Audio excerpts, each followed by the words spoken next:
बिस्मिल्लाहिर्रहमानिर्रहीम, अस्सलाम वालेकुम। मैं हूं आपका अपना होस्ट अशफाक नियाजी और आप देख रहे हैं K92 न्यूज़। सबसे पहले अहम खबरें। Hyderabad report Khaliq Sheikh, cameraman Abdul Hamid Sheikh. शदीद गर्मी, तेज धूप और झुलसा देने वाली हवा। जब इंसान गर्मी की शिद्दत से निढाल होने लगे तो लोगों की जान बचाने के लिए एक खास तबका भी मैदान में आया, जिन्हें लोग ख्वाजा सरा के नाम से पुकारते हैं।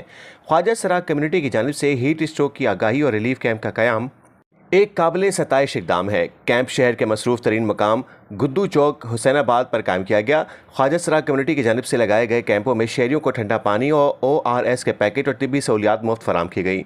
मुल्क भर में जारी शदीद हीट वेव के पेश नज़र ख्वाजा सराओं ने इस कैंप में गर्मी से मुतासरा मजदूरों, रिक्शा ड्राइवर्स, ट्रैफिक पुलिस एहलकारों और राहगीरों को ठंडा पानी, मशरूबात और ORS के पैकेट पेश किए। इस मौके पर मीडिया से गुफ्तगू करते हुए असिस्टेंट डायरेक्टर सोशल वेलफेयर और शुमाइला खानजादी ने कहा कि धूप अमीर गरीब नहीं देखती, हम भी इसी शहर के बासी हैं।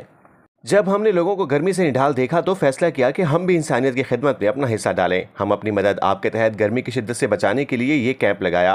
उन्होंने शहरियों को आगाही देते हुए कहा कि गर्मी से निढाल मुतासरा शख्स को फ़ौरन साए में लिटाकर जिस्म पर ठंडी पट्टियाँ रखें और 1122 पर कॉल करें ताकि फौरी तिब्बी इमदाद मिल सके। रिलीफ कैंप से मुस्तफ़ीद होने वाले रिक्शा ड्राइवर्स का कहना था कि कई घंटों से सवारी के इंतज़ार में खड़ा था, चक्कर आ रहे थे। इन बहनों ने पानी पिलाया, सर पर गीला कपड़ा रखा, अल्लाह इनको जज़ाए खैर दे। जबकि राहगीरों ने ख्वाजा सरा कम्युनिटी के इस इक़दाम को सराहते हुए कहा कि खिदमत की कोई जिन्स नहीं होती। आज साबित हो गया कि दर्द दिल रखने वाले लोग हर तबके में मौजूद हैं।